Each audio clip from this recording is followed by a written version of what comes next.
అయిపోయిందా? Welcome to Ganapathi institute Kakinada YouTube channel. ఇప్పటివరకు ఎవరైనా ఈ యూట్యూబ్ ఛానల్ని సబ్స్క్రైబ్ చేసుకున్నట్లయితే వెంటనే సబ్స్క్రైబ్ చేసుకోండి. ఈ వీడియో క్లాస్లో భాగంగా రసాయన శాస్త్రము అదేవిధంగా బయాలజీకి సంబంధించినంత వరకు కూడా కాల్షియం, ఈ కాల్షియం ఎలిమెంట్కి సంబంధించినటువంటి సమాచారం గురించి మనం తెలుసుకుందాం. చూడండి, కాల్షియం మనకి ఎముకలు దంతాలు దృఢంగా ఉండడానికి కావలసిన మూలకం ఏంటండి? కాల్షియం. చూడండి, మనకి కాల్షియం పరమాణు సంఖ్యని కానీ గమనించినట్లయితే మనకి దీని పరమాణు సంఖ్య 20. కాల్షియం పరమాణు సంఖ్య ఎంతమ్మా? 20. కాల్షియం మనకి ఈ ఎస్ బ్లాకులో రెండో గ్రూపులో ఉంటుంది. ఎస్ బ్లాకులో రెండో గ్రూపులో ఉంటుంది మరియు 4వ పీరియడ్లో గల మూలకం కాల్షియం. దీని యొక్క electronic configuration 1s2 2s2 2p6 3s2 3p6 4s2. లేదా సింపుల్గా ఇక్కడి నుంచి ఇదంతా మనం ఆర్గాన్ అనుకున్నట్లయితే ఆర్గాన్ 4s2 ఆర్గాన్ 4s2 అని తెలియజేస్తాం. ఇది కాల్షియం. అదేవిధంగా మానవ దేహంలో అత్యధికంగా ఉండే లోహం, మానవుని శరీరంలో అత్యధికంగా ఉండే లోహం ఏంటండి? కాల్షియం. మానవుని శరీరంలో అత్యధికంగా ఉండే లోహం ఏంటమ్మా? కాల్షియం. అంటే calcium is the richest metal in human beings. Calcium మూలకానికి సంబంధించినంత వరకు biology point of view, chemistry point of view మనం గమనిస్తే ముఖ్యంగా ఎముకలలో అత్యధికంగా ఉన్నటువంటి లోహం అని అడిగితే అది సింపుల్గా మనం కాల్షియం చెప్పొచ్చు. అలాగే most abundant metal in human body, మానవ శరీరంలో అత్యధికంగా ఉన్నటువంటి లోహం కూడా కాల్షియం. సో కాబట్టి ఇక్కడ ఈ ఎముకలు ఏర్పడడానికి ప్రధానంగా మనకి కాల్షియం అవసరం. దంతాలు ఏర్పడడానికి కూడా కాల్షియం అనేది చాలా ముఖ్యమైనటువంటి మూలకంగా మనం గుర్తుపెట్టుకోవచ్చు. అయితే ఇక్కడ మనకి ఈ ఎముకలలో ఈ కాల్షియం అనేది కాల్షియం ఫాస్ఫేట్, ఫాస్ఫేట్ అనేటువంటి కాల్షియం ఫాస్ఫేట్ రూపంలో ఈ కాల్షియం ఫాస్ఫేట్ రూపంలో ఎముకల్లో అత్యధికంగా కాల్షియంని మనం గమనించవచ్చు. Ca3PO4 టాకిన్ ట్వైస్ అని పిలుస్తాం. దీన్ని మరొక రకంగా చెప్పాలంటే ముఖ్యంగా సబ్ ఇన్స్పెక్టర్ అభ్యర్థులు గుర్తుపెట్టుకోవాల్సింది ఈ కాల్షియం ఫాస్ఫేట్ అనేది హైడ్రాక్సీ ఎపటైట్. ఈ హైడ్రాక్సీ ఎపటైట్ అనేది కూడా కాల్షియం యొక్క ధాతువుగా మనం చెప్పుకోవచ్చు. హైడ్రాక్సీ ఎపటైట్ అనేటువంటి ఒక లవణం రూపంలో ఈ కాల్షియం ఫాస్ఫేట్ అనేది ఎముకల్లో ఉండటాన్ని గమనించాలి. Very very important. అలాగే మానవ దేహంలో అత్యధికంగా ఉండే లోహం అని చెప్పుకుంటున్నాం. మానవ శరీరంలో ఎక్కువగా ఉండే లోహము కాల్షియం అయితే ప్రధానమైన లోహాలలో తక్కువగా ఉండే లోహము మెగ్నీషియంగా మనం చెప్పుకోవచ్చు. సర్వసాధారణంగా మ్యాంగనీస్ అని చెప్తూ ఉంటారు, కానీ మ్యాంగనీస్ లోపించడం వల్ల జనరల్గా ప్రత్యుత్పత్తి వ్యవస్థ మీద ప్రభావం చూపిస్తుంది మ్యాంగనీస్. కానీ ప్రధానమైనటువంటి లోహాలలో మానవ శరీరంలో తక్కువగా లభించే లోహం ఏదని అడిగితే మెగ్నీషియం చెప్పాలి. అది ఎక్కువగా ఉండే లోహం అని అడిగితే మనం కాల్షియంని ఉదాహరణగా తీసుకోవచ్చు. అదేవిధంగా భూపటలంలో ఎక్కువగా ఉండే మూలకం అని అడిగాడంటే ఆక్సిజన్. అదేవిధంగా రెండో మూలకం అని అడిగితే సిలికాన్, మూడో మూలకం అడిగితే అల్యూమినియం. అదే మరలా దాన్నే భూపటలంలో అత్యధికంగా ఉండే అలోహం అని అడిగిన ఆక్సిజన్, ఎందుకంటే ఆక్సిజన్ అనేది అలోహం. అదేవిధంగా భూపటలంలో అత్యధికంగా ఉండే అర్ధలోహం అని అడిగితే సిలికాన్, భూపటలంలో అత్యధికంగా ఉండే లోహం అని అడిగితే అల్యూమినియం. గమనించాలి. నెక్స్ట్, కాల్షియం రక్తం గడ్డగట్టడానికి, రక్తస్కందన మరియు కండర సంకోచనానికి, నాడీ ప్రచోదనానికి మరియు పాల ఉత్పత్తికి అవసరం. మరియు తక్కువ కాల్షియం వలన మానవులలో కలిగే వ్యాధి టెటానీ అనే వ్యాధి కలుగుతుంది. చూద్దాం. కాల్షియం చూడండి, రక్తం గడ్డగట్టడానికి. చూడండి, మనకు సాధారణంగా రక్తం గడ్డగట్టడానికి ఉపయోగపడే విటమిన్ వచ్చేసరికి విటమిన్ కే. విటమిన్ కేనే మనం ఏమంటామండి సార్? పిల్లోక్వినోన్ మరియు నాప్తోక్వినోన్ అని పిలుస్తాం. అదేవిధంగా రక్తం గడ్డకట్టడానికి కావలసిన మూలకం అని అడిగితే కాల్షియం. అదేవిధంగా రక్తం గడ్డ కట్టకుండా చేసే ఆ యొక్క కార్బోహైడ్రేట్ అని అడిగితే మనకి హెపారిన్ తెలియజేస్తాం. అదేవిధంగా రక్తం గడ్డగట్టడానికి కావలసిన ప్రోటీన్లు అని అడిగితే మనకి ప్రోత్రాంబిన్ను, ఫైబ్రినోజన్ అని తెలియజేస్తాం. అదేవిధంగా రక్తం గడ్డగట్టడానికి కావలసిన రక్త కణాలు అని పిలిస్తే రక్త పలకెకులు, ప్లేట్లెట్స్ అని పిలుస్తాం.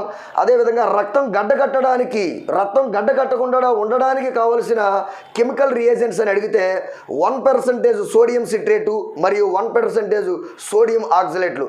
ఇవి సాధారణంగా ఎక్కడ ఉపయోగిస్తారంటే మనకి బ్లడ్ బ్యాంక్స్లో ఉపయోగిస్తారు. రక్తాన్ని 2 నుండి 3 నెలలు నిల్వ చేయడం కొరకు ఉపయోగించే రసాయనాలు అవి. అదేవిధంగా సీతాఫలంలో మనకి అత్యధికంగా లభించే మూలకం ఏమిటంటే కాల్షియం. అదేవిధంగా రాగులలో కూడా అత్యధికంగా లభించే మూలకం ఏమిటంటే కాల్షియం. సార్ బయాలజీ ఫ్యాకల్టీ మీరా లేకపోతే నేనా, నాకైతే అర్థం కావడం లేదు. బయాలజీ ఫ్యాకల్టీ మాదిరిగాని ఇటు కెమిస్ట్రీ ఇటు బయాలజీ రెండు కూడా ఏకకాలంలో చెప్పేస్తూ ఉన్నారు. Anyhow hats up to you. అయితే ఇక్కడ చూడండి, ఇక్కడ ఈ కాల్షియం రక్తం గడ్డకట్టడానికి అవసరమైనటువంటి మూలకంగా మనం చెప్తా ఉన్నాం. ఉదాహరణకి బ్లడ్ బ్యాంక్స్. ఈ బ్లడ్ బ్యాంక్స్ని కనిపెట్టినటువంటి శాస్త్రవేత్త డ్రూ అనేటువంటి శాస్త్రవేత్త ఈ బ్లడ్ బ్యాంక్స్లో ముఖ్యంగా ఈ యూనిట్ బ్లడ్లో ఇక్కడ ఉన్నటువంటి బ్లడ్లో ఉన్నటువంటి కాల్షియం అయాన్స్ని తొలగించడానికి సోడియం సిట్రేటు, అదేవిధంగా ఈ సోడియం ఆక్సలేటు, సోడియం సిట్రేటు, దీంతోపాటు EDTA ethylene diamine tetra acetic acid అని పిలుస్తాం. ఇలాంటి రసాయనాలను ఉపయోగించి కాల్షియంని రిమూవ్ చేస్తాం. అందువల్లే ఈ రక్తం అనేది మనకి ఎప్పుడూ కూడా ద్రవ స్థితిలో ఈ బ్లడ్ బ్యాంకులో ఉండటానికి ఆస్కారం అనేది ఉంటుంది. ఒకవేళ కాల్షియం అయాన్స్ ఉన్నట్లయితే రక్తం అనేది గడ్డ కట్టడానికి ఆస్కారం ఉంది. So calcium plays very very important role in blood clotting mechanism. చూడండి, కాల్షియం రక్తస్కందనానికి తోడ్పడుతుంది. వైటమిన్ కే రక్తస్కందనానికి తోడ్పడుతుంది. థ్రాంబోకైనేస్ అనే ఎంజైమ్ రక్తస్కందనానికి తోడ్పడుతుంది. సో ప్లేట్లెట్స్ రక్త ఫలికికలు రక్తస్కందనానికి తోడ్పడతాయి. అలాగే ప్రోథ్రాంబిన్ మరియు ఫైబ్రినోజెన్ అనేటువంటి ప్రోటీన్లు కూడా రక్తం గడ్డకట్టడానికి తోడ్పడే సో ప్రోటీన్. ఇదంతా కూడా మనం రక్తం గడ్డ కట్టడం, రక్తం యొక్క గడ్డ అంటేనే ఫైబ్రిన్ గడ్డ, ఫైబ్రినోజెన్ కాస్త ఫైబ్రిన్గా మారి ఆ ఫైబ్రిన్ గడ్డ అనేది ఏర్పడుతుంది. రెండవది కండర సంకోచం. ఈ మజిల్ కాంట్రాక్షన్లో కూడా కాల్షియం కీలక పాత్ర వహిస్తుంది. మూడోది నెర్వ్ కండక్షన్ లేదా నెర్వ్ ఇంపల్స్, నాడీ ప్రచోదనంలో కూడా కాల్షియం ముఖ్య పాత్ర వహిస్తుంది. అలాగే పాల ఉత్పత్తికి అవసరం కూడా. చూడండి, మన కాల్షియం ఎక్కడి నుంచి లభిస్తుంది? నువ్వు వెళ్ళి సొన్నమైన తింటావా, లేకపోతే కోడిగుడ్డు పెంకేమైనా తింటావా? లేదు కదా. సో పాల ఉత్పత్తులు, డైరీ ప్రోడక్ట్స్లో కాల్షియం మనకి లభిస్తుంది. సీతాఫలంలో కాల్షియం లభిస్తుంది. అలాగే రాగులలో అత్యధికంగా మనకి కాల్షియం అనేది లభిస్తుంది. అలాగే చూడండి, తక్కువ కాల్షియం వలన మానవుల్లో టిటానీ అనే వ్యాధి కలుగుతుంది. టిటానస్ కాదు, టిటానీ. అర్థమైందా? టిటానీ, తక్కువ కాల్షియం. లేదా దీన్ని మనం హైపర్ పారాథైరాయిడిజం లేదా పారాథార్మోన్ అధికం అవటం వల్ల సో కండరాలు అనేవి పాక్షిక సంకోచ స్థితిలో ఉండిపోతాయి, పార్షియల్ కాంట్రాక్షన్ స్టేట్లో ఉండిపోతాయి మజిల్స్. దాన్ని మనం టిటానీ అంటాం. టిటానస్ అనేది వేరు. టిటానస్ని మనం ధనుర్వాతం అని పిలుస్తాం. క్లాస్ట్రీడియం టిటానై అనే బ్యాక్టీరియం వల్ల టిటానస్ లేకపోతే ధనుర్వాతం కలుగుతుంది. ఆ ధనుర్వాతంలో మనిషి ఈ విధంగా సో అయిపోవడాన్ని మనం చూస్తూ ఉంటాం. ఇది జనరల్గా మనకి ఈ టిటానికి సంబంధించి, అలాగే రక్తం గడ్డగడ్డానికి సంబంధించి, కండర సంకోచానికి సంబంధించి, పాల ఉత్పత్తికి సంబంధించి సో కాల్షియం అనేది వెరీ వెరీ ఇంపార్టెంట్గా మనం చెప్పుకోవచ్చు. నెక్స్ట్ అదేవిధంగా పాలలో కాల్షియం ఉండును. అదేవిధంగా రోజుకు మనకి కావాల్సిన కాల్షియం ఎంత అంటే మనకి 400 నుండి 500 మిల్లీగ్రాముల కాల్షియం మన యొక్క మానవ శరీరానికి అవసరం. అదేవిధంగా మొక్కల కనకవచంలోని మధ్య పట్టికలో కూడా మనకి ఏముంటుందంటే కాల్షియం ఉంటుంది. అదేవిధంగా మెగ్నీషియం, కాల్షియం మరియు మెగ్నీషియంలు వలన మనకి ఈ యొక్క పెక్టేట్లు, ఈ యొక్క కాల్షియం మెగ్నీషియం పెక్టేట్లు కలిగి ఉండడం జరుగుతుంది. అదేవిధంగా మనకి ఈ యొక్క కాల్షియానికి సంబంధించి ఒక కాంపౌండ్ కానీ పరిశీలించినట్లయితే CaO. ఈ CaOని ఏమంటామంటే మనం డ్రై లైమ్, పొడి సున్నం అంటాం, లేదా క్విక్ లైమ్ అంటాం. ఇది ఒక మంచి నిర్జలీకరణి, బెస్ట్ డీహైడ్రోజనేటింగ్ ఏజెంట్. చూడండి, మనకి 96% ఆల్కహాల్ని మనము రెక్టిఫైడ్ స్పిరిట్ అంటామండి. 96% ఇథైల్ ఆల్కహాల్ని 96% ఇథైల్ ఆల్కహాల్ని ఏమంటామండి మనము? రెక్టిఫైడ్ స్పిరిట్ అంటాం. Rectified spirit. ఈ రెక్టిఫైడ్ స్పిరిట్ను 100% ప్యూర్ ఆల్కహాల్గా మార్చడానికి ఉపయోగపడేది ఏంటంటే కాల్షియం ఆక్సైడ్. 100% ప్యూర్ ఆల్కహాల్ని మనము అబ్సల్యూట్ స్పిరిట్ అని పిలుస్తామండి. Absolute spirit. ఈ అబ్సల్యూట్ స్పిరిట్ ఏర్పడాలంటే ఖచ్చితంగా మనకి ఏం కావాలండి? కాల్షియం ఆక్సైడ్ కావాలి. అదేవిధంగా మనం ఇథైల్ ఆల్కహాల్ C2H5OH మనం ఏమంటామండి? ఇథైల్ ఆల్కహాల్ అంటాము, గ్రెయిన్ ఆల్కహాల్ అంటాము. అదేవిధంగా స్పిరిట్ ఆఫ్ వైన్ అని పిలుస్తాము. అదేవిధంగా ఇథనోల్ లేదా 1-హైడ్రాక్సీ ఈథేన్ అని పిలుస్తాము. 1-హైడ్రాక్సీ ఈథేన్. ఓకేనండి. కాల్షియం పాలల్లో ఉంటుందని చెప్పేసి చెప్పడం జరిగింది. డైరీ ప్రోడక్ట్స్ అన్నింటిలోనూ కూడా కాల్షియం అనేది మనం చూస్తాం. అయితే రోజుకి మినిమం 400 నుంచి 500 మిల్లీగ్రాములు అవసరం.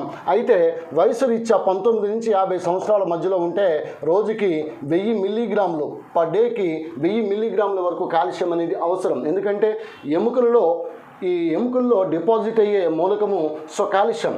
ఓకే, సో అదేవిధంగా మనకి ఈ ఎముకలలో ఈ కాల్షియం డిపాజిట్ అవ్వాలంటే ఒక హార్మోన్ కావాలి. దాన్నే మనం పారాథార్మోన్ అంటారు, పారాథార్మోన్. అదేవిధంగా ఒక విటమిన్ కావాలి, అది వైటమిన్ డి.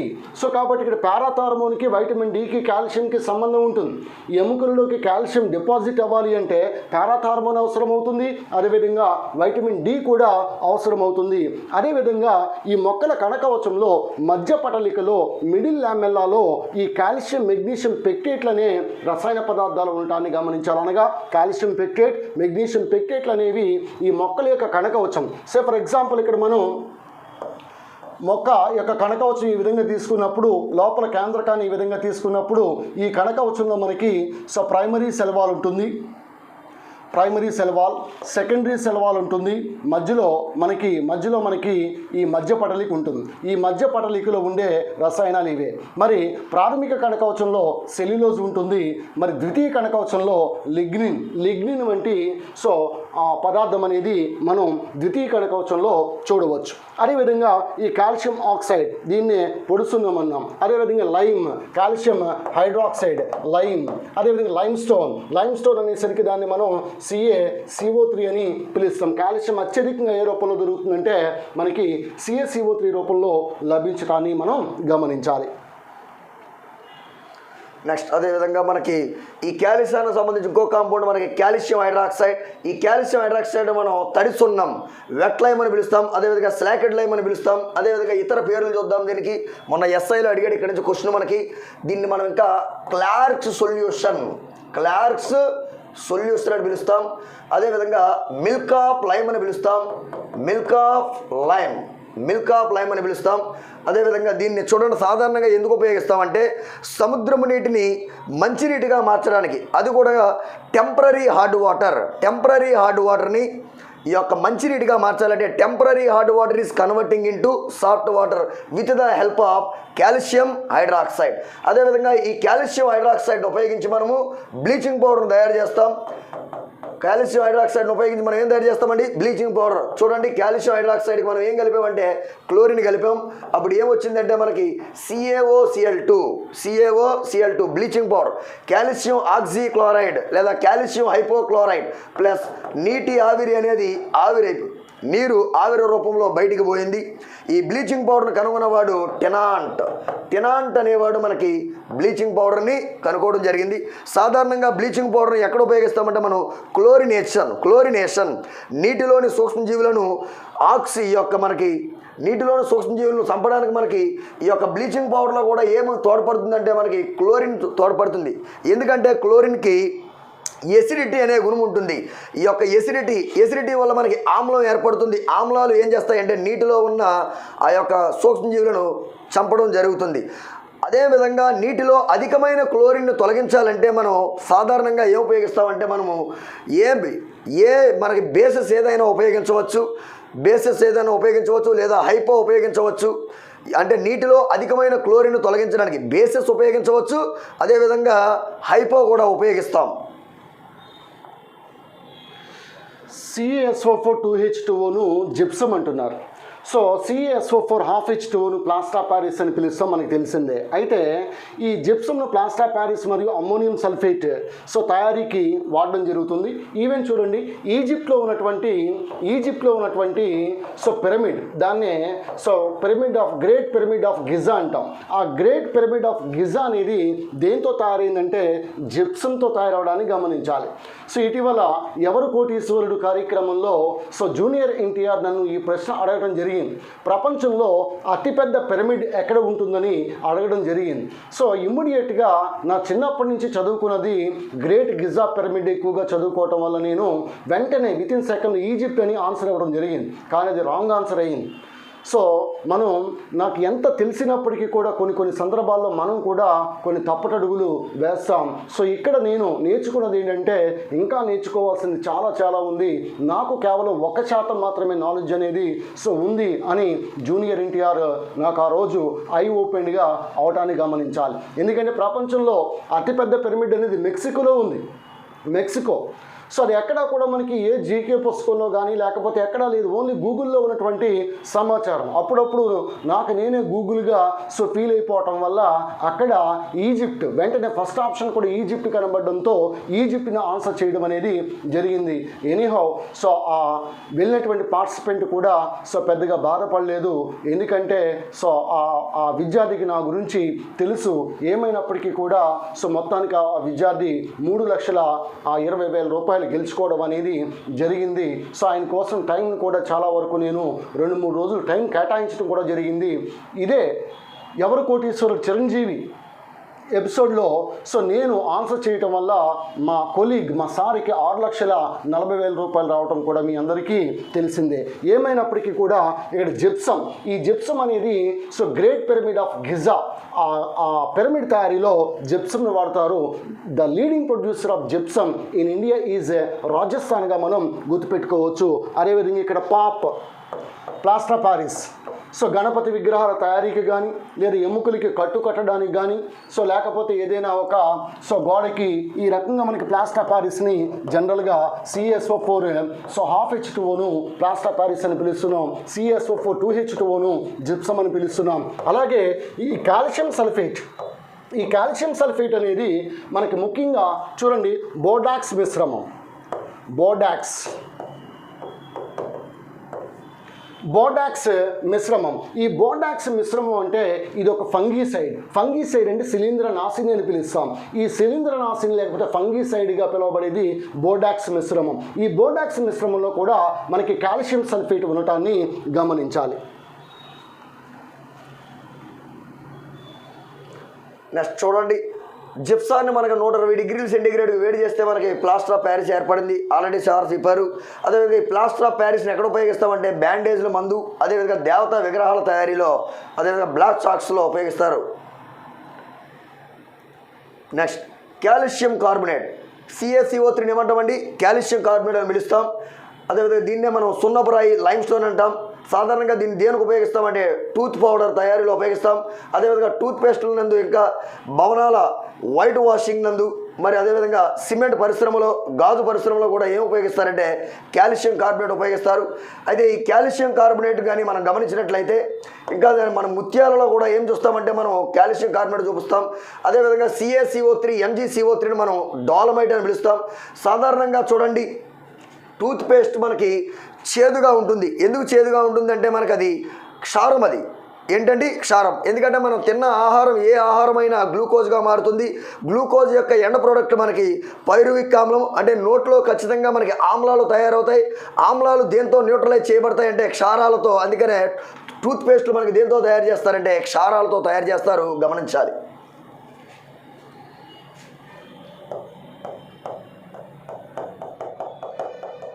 క్యాల్సైట్. ఈ క్యాల్సైట్ అనేది కూడా పాలిమార్ఫ్ ఆఫ్ కాల్షియం కార్బోనేట్గా మనం చెప్పుకోవచ్చు. ఈ కాల్షియం కార్బోనేట్ యొక్క పాలిమార్ఫ్ని మనం క్యాల్సైట్ అని సో పిలుస్తాం. సో కాబట్టి ఇక్కడ సున్నపురాయి, ఈ సున్నపురాయి జనరల్గా దీని యొక్క రసాయన నామమే కాల్షియం కార్బోనేట్గా మనం చెప్పుకోవచ్చు. ఎక్కువ కాల్షియం అనేది దీని నుంచి లభించడం కూడా మనకి తెలిసిందే. చూడండి ఇక్కడ కోడిగుడ్డు పెంకు, షెల్ ఆఫ్ ఎగ్ అని పిలుస్తాం.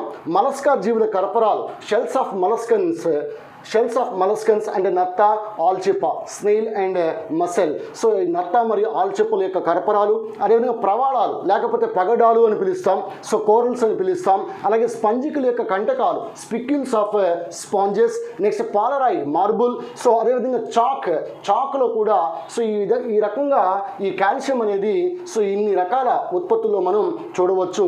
అయితే ఇక్కడ మీరు గమనించినట్లయితే ఈ ప్రవాళాలు అనేవి సెలింట్రేటా లేదా నిడే నిడేరియా వర్గానికి చెందినటువంటి సో జంతువులచే స్రవించబడినటువంటి సో కాల్షియం కార్బోనేట్ CaCO3. ఒక ప్రవాళ జంతువుని తీసుకున్నప్పుడు ఇందులో ప్రవాళ జంతువు ఉండి ఇది కాల్షియం కార్బోనేట్ని చుట్టూ మనకి కాల్షియం కార్బోనేట్ని సెక్రెట్ చేస్తుంది. అది మనకి పగడము లేదంటే ప్రవాళంగా లభిస్తుంది. ఈ ప్రవాళము లేకపోతే ఈ పగడ జీవులు అనేవి కోరల్ యానిమల్స్ అనేవి they belongs to cnidaria or coelenterata phylum. మనకి అకశేరుకాల్లో చూడండి protozoa, porifera, coelenterata, platyhelminthes, nemathelminthes, annelida, arthropoda, mollusca, echinodermata ఉంటాయి. మరి వెన్నెముక కలిగినటువంటి జీవులు సకశేరుకాలు తీసుకుంటే చేపలు, ఉభయచరాలు, సరీసృపాలు, పక్షులు, క్షీరదాలు అనేవి మనం చూస్తూ ఉంటాం. సో అందువల్ల ఇక్కడ ఈ ప్రవాళ జీవులు ఏవైతే ఉన్నాయో ఈ ప్రవాళ జీవులనే మనం సముద్రంలో ఉన్నటువంటి అందమైన ఉద్యానవనాలు, beautiful gardens of the sea, సముద్ర పుష్పాలు, రెయిన్ ఫారెస్ట్ ఆఫ్ ది సీగా కూడా మనం ఈ ప్రవాళ జీవులు మనం పిలుస్తాం. ఉదాహరణకి రామసేతు లేకపోతే ఆడమ్స్ బ్రిడ్జ్ తీసుకుంటే ముఖ్యంగా ఈ ప్రవాళ జీవుల చేత నిర్మితమైనటువంటి బ్రిడ్జే ఈ రామసేతు లేకపోతే ఆడమ్స్ బ్రిడ్జ్. అయితే ఇక్కడ ఈ ప్రవాళ జీవులు చనిపోయిన తర్వాత ఈ ప్రవాళాలన్నీ కూడా వరుసగా ఉంటాయి కదా, వాటిని ఏమంటాం మనం? ప్రవాళ బిత్తికలు అంటాం, కోరల్ రీఫ్స్ అని పిలుస్తాం. ప్రపంచంలో అత్యంత పొడవైనటువంటి కోరల్ రీఫ్ అనేది గ్రేట్ ఆస్ట్రేలియన్ బ్యారియర్ రీఫ్గా మనం చెప్తాం. అలాగే ప్రపంచంలో అత్యధిక వైవిధ్యం ఉన్నటువంటి ప్రవాళాలు అనేవి ఎక్కడ చూస్తామని అడిగేసరికి ఫిజీ దేశంలో చూస్తాం. అదేవిధంగా అతిపెద్ద అటాల్ సువా దివా మాల్దీవుల్లో చూస్తాం. ఇండియాలో ఈ ప్రవాళ దీవులు అనేవి మనకి అండమాన్ నికోబార్ దీవుల్లో ఉన్నాయి. అలాగే లక్షద్వీపులన్నీ కూడా ప్రవాళ దీవులుగా మనం గుర్తుపెట్టుకోవచ్చు. అదేవిధంగా ఇటీవల అండమాన్ నికోబార్ దీవుల్లో 3 దీవుల యొక్క పేర్లు కూడా మార్చడం జరిగింది. ఏంటవి? ఒకటి రాస్ ఐలాండ్. రాస్ ఐలాండ్ కాస్త సుభాష్ చంద్రబోస్ ఐలాండ్గా మార్చారు. నీల్ ఐలాండ్ కాస్త మనకి షాహీద్ ఐలాండ్గా పేరు మార్చారు. హ్యావ్లాక్ ఐలాండ్ కాస్త మనకి స్వరాజ్ ఐలాండ్గా పేరు మార్చడం కూడా తెలిసిందే. అండమాన్ నికోబార్ దీవుల యొక్క lieutenant governor so Devendra Kumar Joshi, అది కూడా మనకి సో తెలిసిందే. సో కాబట్టి ఇన్ని రకాల వాటిలో మనకి ఈ కాల్షియం కార్బోనేట్ అనేది మనకి కనిపిస్తుంది. అదేవిధంగా మనకు చూడండి, ఒక భాగం తడిసున్నం మరియు 3 భాగాల ఇసుక నీరు కలిపిన మిశ్రమాన్ని లైమ్ మోటార్ అంటారు. ఈ లైమ్ మోటార్ని ఎప్పుడు ఉపయోగించేవారంటే సిమెంట్ లేనప్పుడు సిమెంట్కి బదులుగా వాడేది ఏంటంటే మనకి లైమ్ మోటార్. ఏంటంటే lime mortar 1 part of a wet lime and 3 parts of sand and వాటర్ని మనం ఏమంటామండి? Lime mortar. ఈవెన్ పెరల్స్, ముత్యాలు, ఈ పెరల్స్లో కూడా మనకి కాల్షియం కార్బోనేట్ ఉంటుంది. పెరల్ సిటీగా మనం హైదరాబాద్ని పిలవచ్చు, పెరల్ సిటీగా మనకి చుట్టుకోరిని పిలవచ్చు. చుట్టుకోరిని అంటే తుత్తుకూడి అని పిలుస్తాం. వివో చిదంబరనార్ ఓడరేవు కూడా మనకి చుట్టుకోరిలో ఉండటాన్ని మనం గమనించాలి. అదేవిధంగా మనం పొటాషియం కార్బోనేట్ కానీ గమనిస్తే పెరల్ యాస్ అంటామండి, ముచ్చపు బూడిద. గమనించాలి, పెరల్ యాస్ అంటే ఏంటండి? ముచ్చపు బూడిద, పొటాషియం కార్బోనేట్.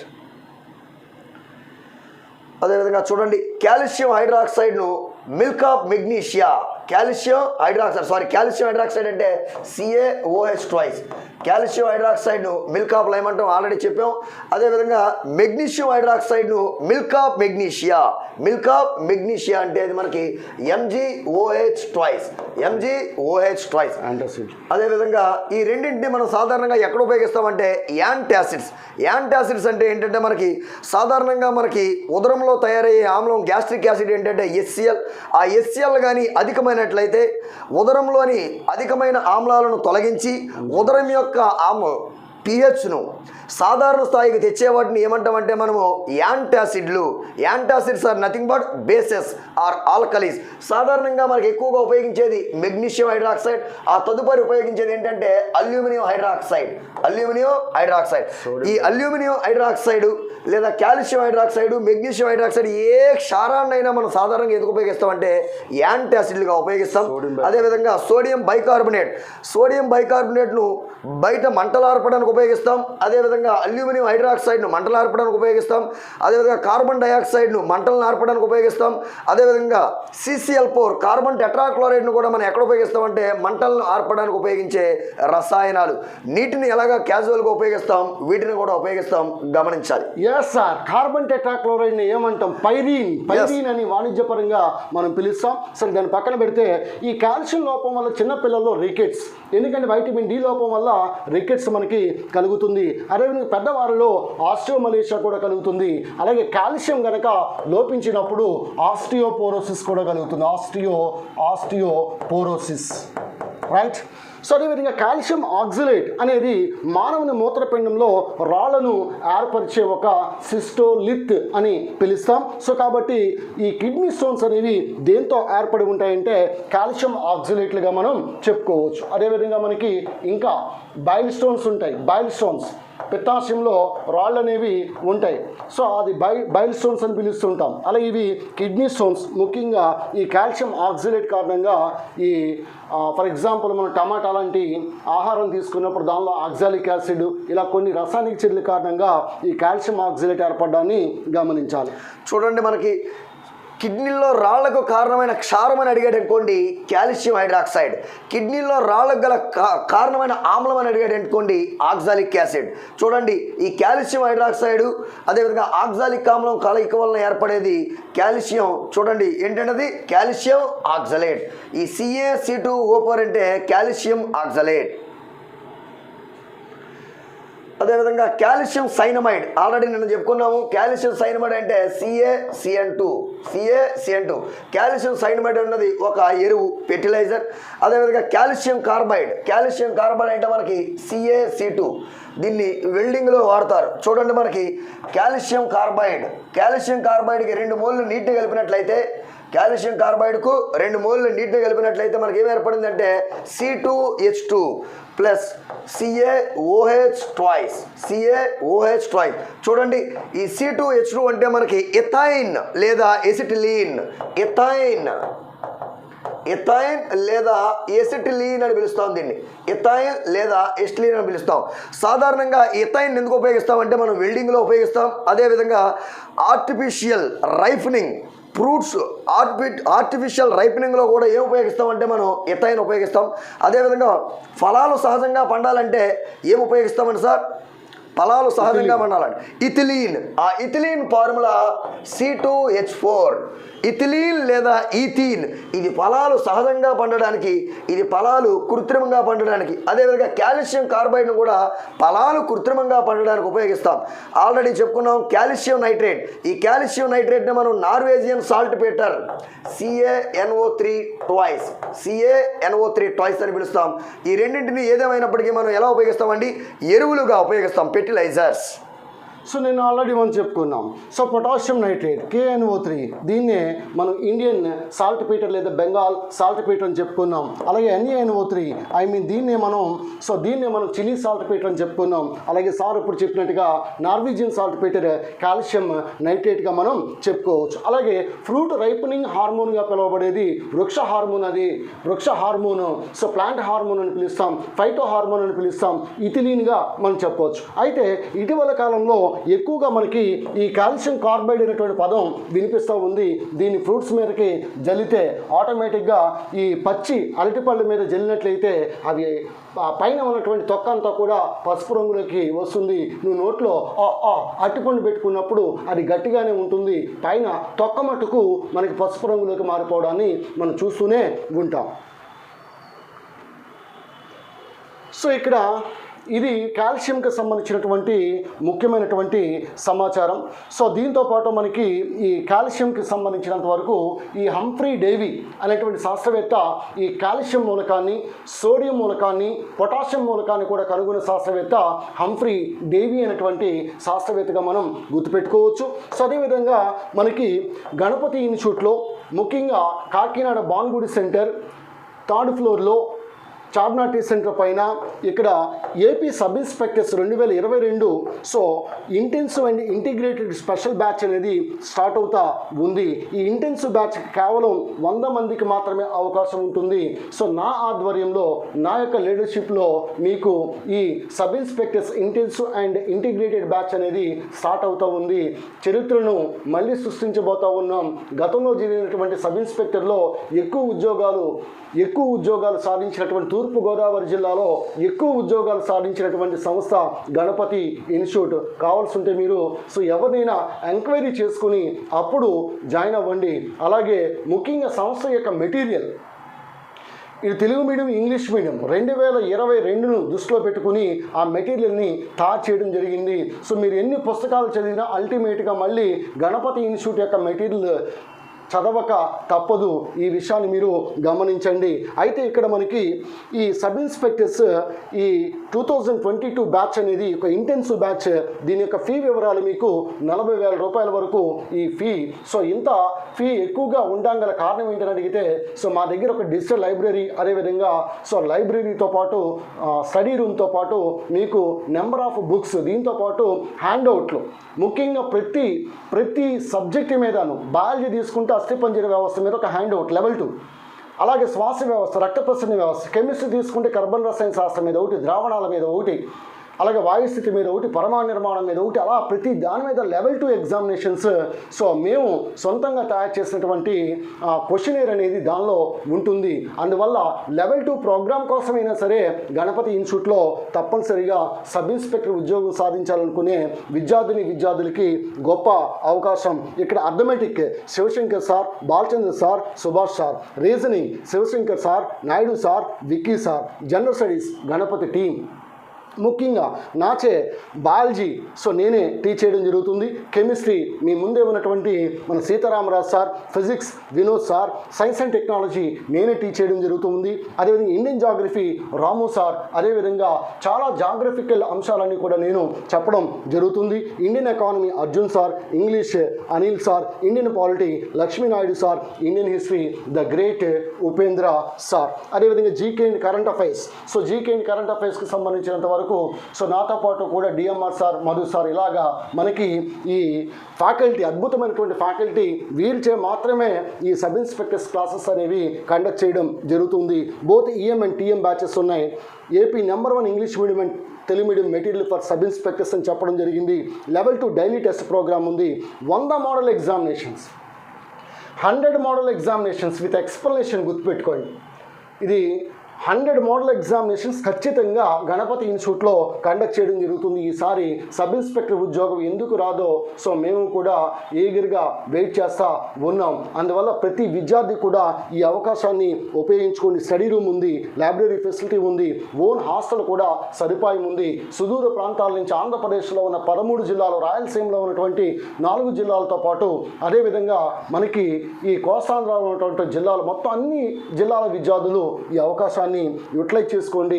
మీ యొక్క సబ్ ఇన్స్పెక్టర్ అవ్వాలనేటువంటి కళ గణపతితో ఖచ్చితంగా నెరవేరుతుంది. ఎట్టి పరిస్థితుల్లో కూడా 1 సెకండ్ కూడా టైం వేస్ట్ చేయకుండా మీకు జనరల్ స్టడీస్లో 100కి 100% మార్కులు వచ్చే విధంగా అర్థమెటిక్ రీజనింగ్, మళ్ళీ చెప్తున్నా, అర్థమెటిక్ రీజనింగ్కి హ్యాండ్అవుట్లే ఉంటాయి. ప్రతిదీ హ్యాండ్అవుట్ ఉంటుంది. అది యావరేజెస్ కావచ్చు, శాతాలు కావచ్చు, ప్రాఫిట్ అండ్ లాస్ కావచ్చు, టైమ్ అండ్ వర్క్ కావచ్చు, టైమ్ అండ్ డిస్టెన్స్ కావచ్చు, క్షేత్రమితి కావచ్చు, లేకపోతే నెంబర్ సిస్టమ్ కావచ్చు, ప్రాబబిలిటీ కావచ్చు, ఏదైనా కావచ్చు. అలాగే రీజనింగ్. ప్రతిదీ కూడా మీకు హ్యాండ్అవుట్స్ ఉంటాయి. ఏ హ్యాండ్అవుట్స్ అయితే మీకు క్లాస్లో చెబుతున్నామో అవే హ్యాండ్అవుట్స్ మీకు ఆన్లైన్ విధానంలో కూడా ఎక్స్ప్లెయిన్ చేయడం అనేది జరుగుతుంది. గణపతి ఇన్స్టిట్యూట్ యాప్ అనేది దీనికి సంబంధించి తయారు చేయడం అనేది జరుగుతుంది. ఆ యాప్లో మీరు డౌన్లోడ్ చేసుకున్న తర్వాత ఓన్లీ గణపతి విద్యార్థులకు మాత్రమే ఈ లెవెల్ 2 ఏవైతే హ్యాండ్అవుట్స్ ఇచ్చామో ఆ హ్యాండ్అవుట్స్ అన్నీ కూడా మీకు ఓన్లీ గణపతి విద్యార్థులకు మాత్రమే ఆ హ్యాండ్అవుట్స్ అనేవి ఇక్కడ మళ్ళీ మేము ఎక్స్ప్లెయిన్ చేయడం జరుగుతుంది. మళ్ళీ చెప్తా ఉన్నాం. బయాలజీ తీసుకోండి, దీని నుంచి సబ్ ఇన్స్పెక్టర్లో 20 నుంచి 25 ప్రశ్నలు అడుగుతూ ఉన్నాడు, మినిమం 20. కాబట్టి ప్రతి చాప్టర్ మీద కూడా మీరు వైరస్ తీసుకోండి, దాని మీద లెవెల్ 2 క్వశ్చన్స్ ఉంటాయి. బ్యాక్టీరియా తీసుకోండి, లెవెల్ 2 క్వశ్చన్స్ ఉంటాయి. కిరణజన్య సంయోగక్రియ తీసుకోండి, ఫోటోసిన్సిస్, దాని మీద లెవెల్ 2 క్వశ్చన్స్ ఉంటాయి. There is no level 1 question in Ganapathi institute. Level 2, level 3 విధానంలో ముందుకెళ్ళడం అనేది జరుగుతూ ఉంది. కావున మీరు దయచేసి మీరు ఈ వీడియోని చూసినటువంటి నా ప్రియమైన విద్యార్థులు మీరు నలుగురికి తెలియచేస్తారని కోరుతా ఉన్నాను. అలాగే దీంతో పాటు గ్రూప్ 2, గ్రూప్ 4 క్లాసెస్ కూడా ఆల్రెడీ స్టార్ట్ ఉంటాయని ఎస్ఐ కానిస్టేబుల్స్ గ్రూప్ 2 గ్రూప్ 4 ఉద్యోగాలకు సంబంధించినంత వరకు కేర్ ఆఫ్ అడ్రస్ గణపతి ఇన్స్టిట్యూట్గా దయచేసి నలుగురికి మీరు తెలియచేస్తారని, సో మా యొక్క కష్టాన్ని కూడా నలుగురికి తెలియచేస్తారని మిమ్మల్ని కోరుతా ఉన్నాను. So this is yours Ganapathi sir from Ganapathi institute, Kakinada, Andhra Pradesh. Meet tomorrow with more current affairs and general studies classes. అయితే ఈరోజు కరెంట్ అఫైర్స్ క్లాస్ చేయలేదు. రేపు ఈ అక్టోబర్ 2021కి సంబంధించినటువంటి కరెంట్ అఫైర్స్ రేపు అప్లోడ్ చేయబడడం అనేది జరుగుతుంది. This is yours brother Ganapathi sir and he is none other than senior faculty in chemistry Sita Ramaraju sir, signing of.